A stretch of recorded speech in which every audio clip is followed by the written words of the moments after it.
দেখুন ভিউয়ার্স, এই হচ্ছে সেই ঢাকা শহর, যাত্রা বাস। এখন কি অবস্থা, রাত বাজে তখন 9টা। এর ভিতরে কি পরিমাণ জ্যাম, এখন এই জ্যাম ওভারটেক করে মানুষ সারাটা দিন এই ঢাকা শহরে পুরোটা জায়গা জুড়ে মানুষ এরকম করে সারাটা দিন ঘুরতে পারে। গাড়ি ঘোড়া হর্ন জ্যাম এটা সেটা চিল্লা পাল্লা মাল সব। তার ভিতরে রয়েছে তো মনে করেন যে দাঙ্গামা, ছিনতাই চুরি ডাকাতি মারামারি এগুলো তো চলে। সারাটা দিন মানুষ ঢাকা শহরের ভিতরে এই পরিমাণ জার্নি করে এই পরিমাণ হ্যারাসমেন্ট হয়, সারাটা দিন ধরে এভাবে চলতেই থাকে সকাল থেকে রাত পর্যন্ত।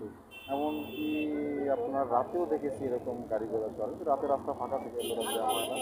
এরকমটা দিন 24 ঘন্টা মানুষ কী পরিমাণ সাফার করে আপনি একটু চিন্তা করে দেখেন। যারা ঢাকায় আছেন তারা অবশ্যই, যদি আমার ভিডিওটা দেখেন অবশ্যই একটা কমেন্ট, ঢাকা থেকে যারা দেখছেন তারা অবশ্যই কমেন্ট করবেন, তাহলে আমি বুঝতে পারবো না যে ঢাকায় মানুষ এটা দেখতে পাচ্ছে। ঠিক আছে, এই পরিমাণ জার্নি করে মানুষ সারাটা দিন কী পরিমাণ সাফার করে, কী পরিমাণ হার্ড ওয়ার্ক করে, সারাটা দিন যারা আপনার রাইড ওভার করে বা গাড়ি চালায় বা রাস্তা চলাফেরা করে তারা কী পরিমাণ কষ্ট করে সারাটা দিন চিন্তা করে দেখবেন। আসলে ওইখানটায় একটু জ্যাম ছিল, এখানে একটা টোল ঘর তো এই জন্য একটা জ্যাম ছিল, এখানে তার জন্য একটু ভিড় ছিল। আর এটাকে, তবে এটা সত্যি যে এরকম সব জায়গায় এরকম